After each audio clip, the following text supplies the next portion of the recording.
Good morning everyone. मैं नितेश कुमार यादव स्वागत करता हूं आप सभी का हमारे इस यूट्यूब चैनल पर। आज का हमारा टॉपिक है मेमोरी और कंट्रोल यूनिट। इसके पहले की वीडियो में हमने इनपुट यूनिट के बारे में जानकारी प्राप्त की थी। तो चलिए शुरू करते हैं मेमोरी और कंट्रोल यूनिट। ओके, तो कह रहा है कि इनपुट डिवाइस द्वारा एक बार प्राप्त इनपुट को कंप्यूटर की मेमोरी में संग्रहित करने की आवश्यकता रहती है। कंप्यूटर मेमोरी जानकारी, निर्देश और प्रक्रिया किए हुए परिणाम को अल्पकाल के लिए अथवा दीर्घकाल के लिए, अब ये है अल्पकाल यानी कि कम समय के लिए और दीर्घकाल यानी कि लंबे समय के लिए रोक कर रखती है।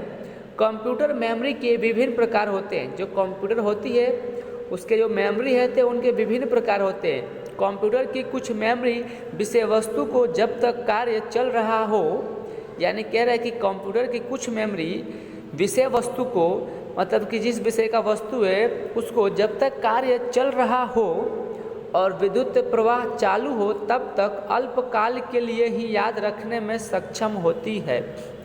तो इसका कहना का मतलब है कि कुछ मेमोरी जो ऐसी हैं कि जब तक विषय वस्तु पे क्या काम चल रहा हो, ओके, और विद्युत प्रवाह चालू हो तब तक अल्पकाल के लिए ही याद रखने में सक्षम होती है। और इस प्रकार की मेमोरी को वोलेटाइल यानी कि अस्थाई मेमोरी कहा जाता है। कंप्यूटर की कुछ मेमोरी संग्रहक के रूप में होती है, इसीलिए उसे प्राथमिक स्मृति यानी कि प्राइमरी मेमोरी कहा जाता है। इसे अस्थाई यानी कि टेम्पोररी मेमोरी अथवा मुख्य मेन मेमोरी भी कहा जाता है। विभिन्न डिवाइस द्वारा इनपुट पहले मुख्य मेमोरी में जाता है, यानी कि कह रहा है कि विभिन्न डिवाइस द्वारा जो जानकारी होती है यानी कि इनपुट होती है पहले किस में जाता है, तो मुख्य मेमोरी में जाता है। तत्पश्चात यानी कि उसके बाद विद्युत प्रवाह की सहायता से उसे मेमोरी में रखा जाता है। जब तक कंप्यूटर बंद ना हो तब तक विषय वस्तु मुख्य मेमोरी में ही रहती है। जब कंप्यूटर बंद होता है अथवा पुनः शुरू यानी कि रीसेट होता है तब विषय वस्तु नष्ट हो जाती है। अगर विषय वस्तु को दीर्घकाल तक रखना हो तो हमें द्वितीय स्मृति यानी कि सेकेंडरी मेमोरी अथवा सहायक मेमोरी की ज़रूरत होती है। द्वितीय संग्रहक मेमोरी यानी कि अस्थायी मेमोरी, वोलेटाइल मेमोरी नहीं होती है। तो मैं आपको क्या बता रहा हूँ कि अगर जो मेमोरी होती है ना, हमने अभी आपको बताया कि ऐसी मेमोरी जिसके अंदर कोई भी जानकारी हम डालते हैं तो वो क्या हो जाती है, जैसे ही अगर विद्युत प्रवाह कटे या फिर हम रीस्टार्ट करते हैं तो उसमें से जो भी डाटा होता है हमारा क्या हो जाता है, नष्ट हो जाता है। और लेकिन उसमें क्या है कि अगर हमारे किसी भी डिवाइस द्वारा कोई भी इनपुट दी जाती है तो वो जो जानकारी होती है ना वह सबसे पहले प्राइमरी मेमोरी में जाती है। और प्राइमरी मेमोरी को हम अस्थायी मेमोरी अथवा तो मेन मेमोरी भी कह सकते हैं। तो उसमें जो भी हमारा डॉक्यूमेंट यानी कि जो भी हमारा डाटा रहता है वो प्रवाह यानी कि विद्युत प्रवाह कटने पर नष्ट हो जाता है। तो इसीलिए अगर हमें उस जानकारी को दीर्घकाल के लिए रखना है तो उसके लिए हमें क्या करना पड़ेगा, तो द्वितीय स्मृति यानी कि सेकेंडरी मेमोरी अथवा सहायक मेमोरी की ज़रूरत होती है। द्वितीय संग्राहक मेमोरी अस्थायी मेमोरी नहीं होती है और विषय वस्तु को दीर्घकाल तक रख सकती है। ओके, उसके बाद से कह रहा है कि द्वितीय मेमोरी के लिए जिस डिवाइस का उपयोग होता है उसे सेकेंडरी स्टोरेज डिवाइस कहते हैं। क्या कहते हैं? Secondary storage device. Hard disk और कॉम्पैक्ट डिस्क प्रचलित सेकेंडरी डिवाइस हैं। सेकेंडरी स्टोरेज अस्थाई, नॉन वोलेटाइल यानी कि वो डिलीट मतलब कि नॉन मतलब कि उसमें से कोई भी जानकारी नष्ट नहीं होगी, मंद प्राइमरी मेमोरी की तुलना में कम महंगी और बड़ी मात्रा में संग्रहक शक्ति वाली होती है। कह रहा है कि यह जो मेमोरी है सेकेंडरी स्टोरेज, यह जो है ना प्राइमरी मेमोरी की अपेक्षा में बहुत ही कम महंगी और संग्रहक शक्ति सबसे ज़्यादा होता है, जो प्राइमरी मेमोरी में नहीं होती है। बताए अनुसार एक बार जानकारी और निर्देश को मेमोरी में प्रविष्ट करने के पश्चात निर्देश का इस्तेमाल होता है और परिणाम तैयार होता है। उपयोगकर्ता की आवश्यकता अनुसार परिणाम मेमोरी में सुरक्षित रखा जाता है अथवा आउटपुट यूनिट को दिया जाता है। निर्देशों का अमल करने के लिए कंप्यूटर को कुछ गणितीय और तार्किक गणना करने की आवश्यकता पड़ती है। गणितिक और तार्किक प्रक्रिया जिस यूनिट द्वारा होती है उसे अर्थमेटिक लॉजिक यूनिट कहते हैं या फिर ALU भी कहते हैं। तो विद्यार्थी मित्रों, आपको यह याद रखना है, ये इम्पोर्टेंट है, आपसे इस प्रकार के प्रश्न पूछे जा सकते हैं। ALU का पूरा नाम बताओ, तो आप क्या कहेंगे? Arithmetic logic unit. ओके, तो ये सभी आपको याद रखना है। ALU के अलावा वहाँ एक कंट्रोल यूनिट होता है जिसे क्या कहते हैं? CU कहते हैं। क्या? CU। कंट्रोल यूनिट को हम क्या कहते हैं? CU, जो निर्देशों के अमल का संचालन करता है और कंप्यूटर दूसरे भाग में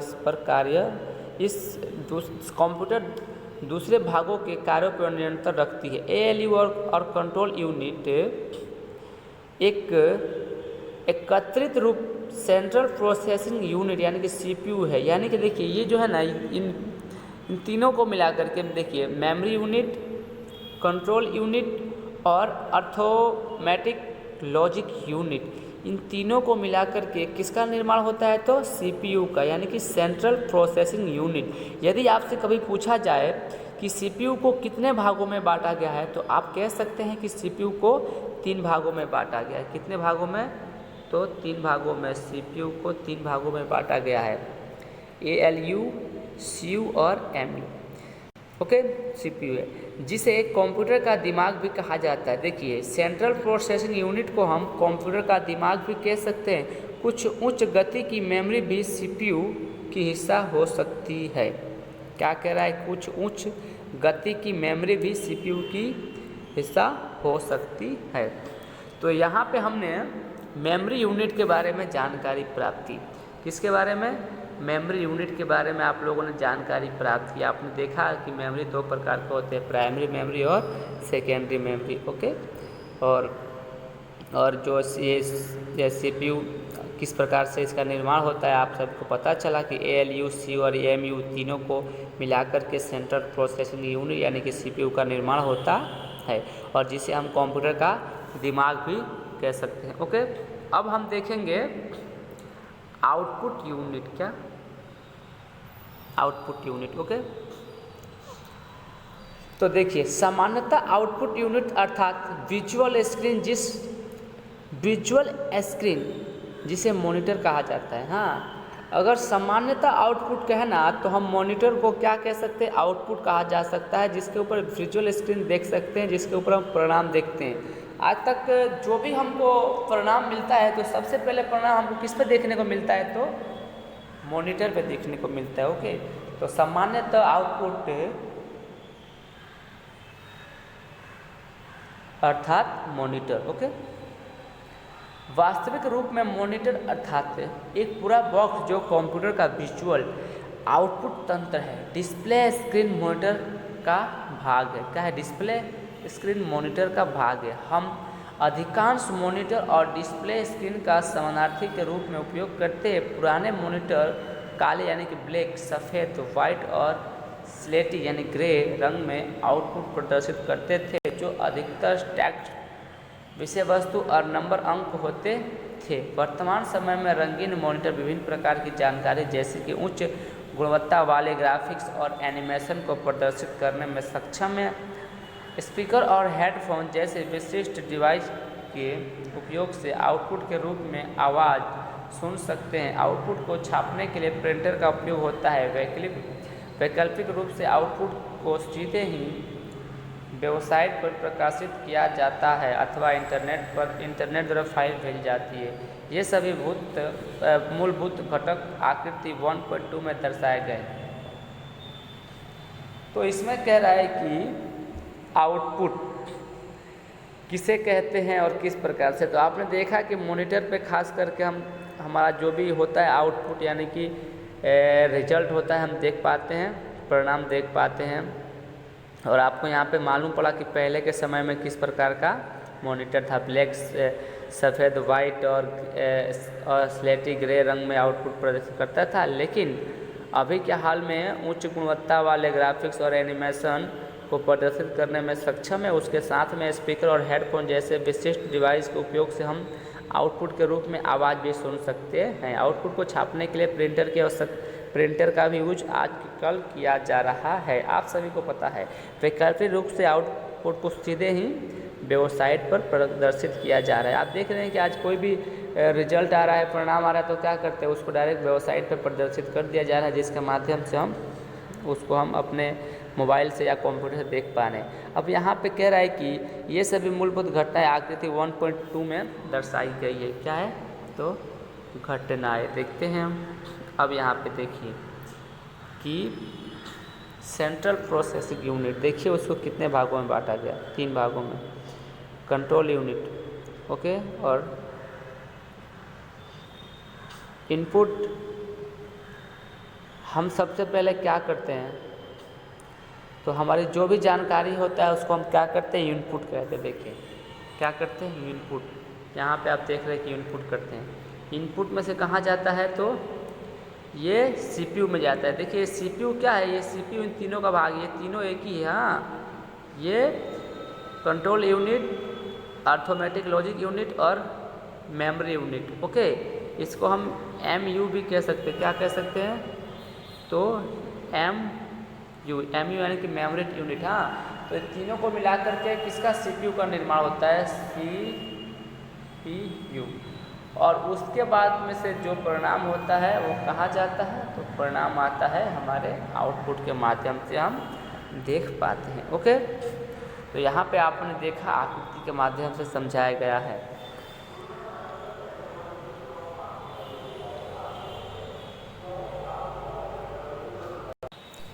तो अब हम देखेंगे आकृति 1.2 कंप्यूटर का मूल भाग आपने देखा। कह रहा है कि इनपुट आउटपुट और प्रोसेसिंग तंत्र के विस्तृत चर्चा आगे के अध्ययन में हम करेंगे। अब इसके ऊपर जो भी चर्चा है हम क्या करेंगे, आगे के चैप्टर में करेंगे। अब हम देखते हैं कंप्यूटर की लाक्षणिकता और लाभ, यानी कि उसकी क्या क्या लक्षण है और उससे लाभ क्या क्या हैं, ओके। तो कह रहा है कि कंप्यूटर के विभिन्न लाक्षणिकता जैसे कि स्वचालन, सुनिश्चितता, दीर्घकालीन संग्रह, स्थिरता और कार्यक्षमता की वजह से कंप्यूटर बहुत ही उपयोगी है। यह लाक्षणिकताएं दिए हुए कार्य को पूरा करने वाली मशीन की कार्यक्षमता की विस्तृत जानकारी देती है। इसीलिए इन सभी लाक्षणिकताओं को कार्यक्षमता उन्मुख लाक्षणिकता भी कहा जाता है। इन लाक्षणिकताओं का वर्णन नीचे दिया गया है, यानी कि क्या क्या इसके अंदर लक्षण है। तो सबसे पहले स्वचालन, यानी कि कंप्यूटर दिए हुए कार्य को स्वयं पूरा करता है। एक बार जानकारी और आवश्यक निर्देशों का कंप्यूटर मेमोरी संग्रहित करने के पश्चात मानवीय हस्तक्षेपों की, मानवीय यानी कि मानव द्वारा हस्तक्षेप की आवश्यकता नहीं रहती है, ओके।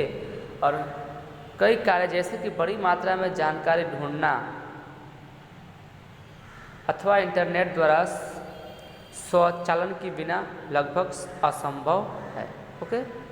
स्वचालन के बिना असंभव है। सुनिश्चितता,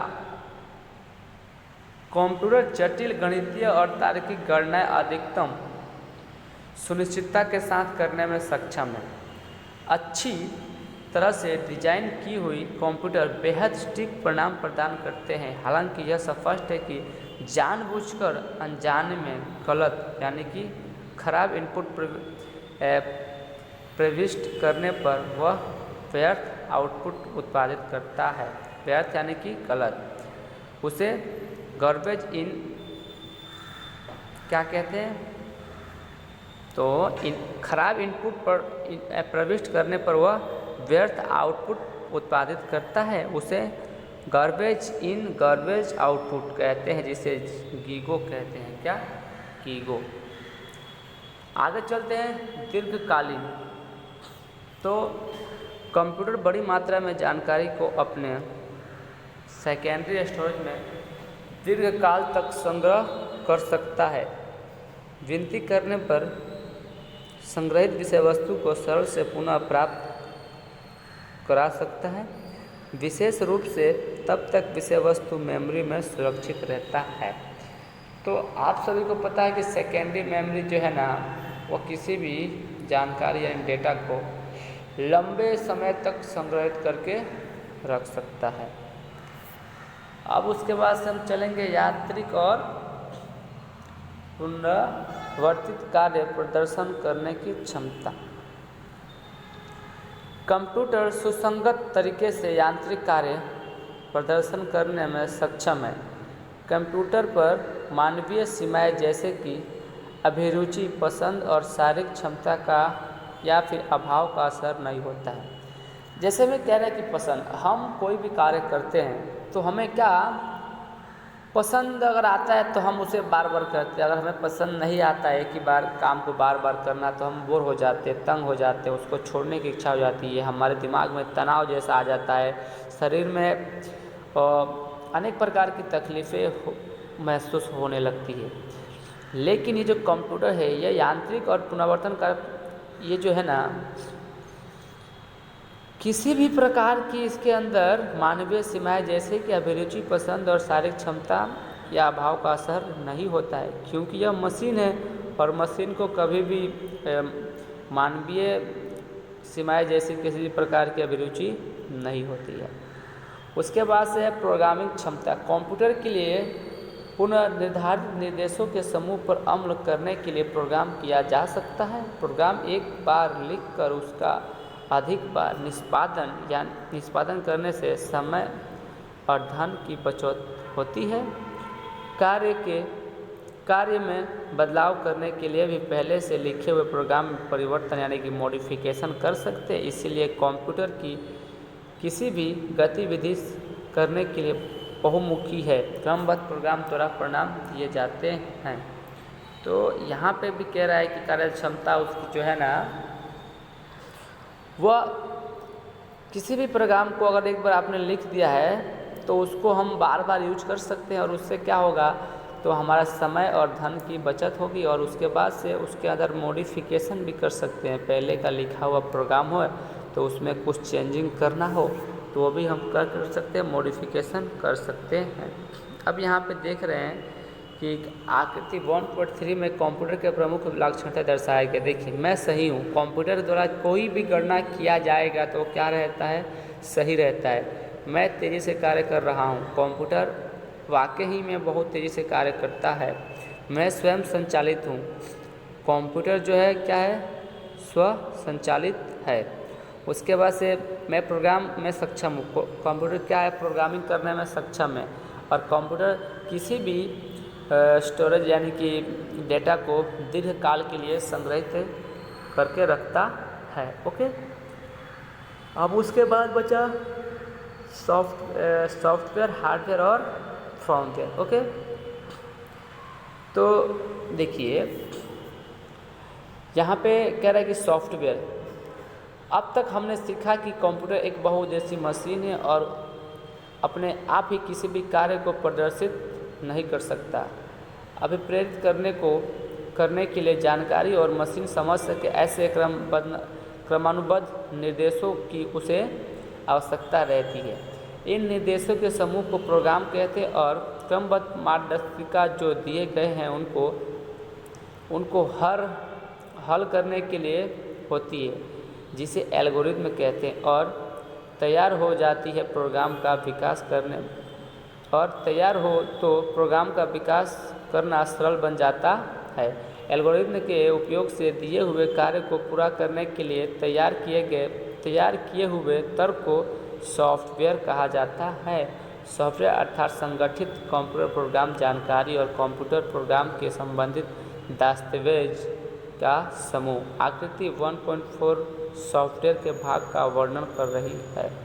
ओके, तो सॉफ्टवेयर किसे कह रहे हैं, कह रहे हैं कि किसी भी कार्य को करने के लिए हमें क्या करना पड़ता है, उसको प्रेरित करना पड़ता है। उसके लिए मशीन और मशीन पढ़ सके उसके अनुसार क्रमबद्ध अनुसार उसको अपने को निर्देश यानी कि जानकारी देना पड़ता है, और इस निर्देशों के समूह को हम क्या कहते हैं, प्रोग्राम कहते हैं। और प्रोग्राम को मार्गदर्शिका जो दिए गए हैं, प्रोग्राम दिए गए कार्य को हल करने के लिए होती है, जिसे एल्गोरिथम कहते हैं। और एल्गोरिथम और वह होता है प्रोग्राम का विकास करना सरल बन जाता है।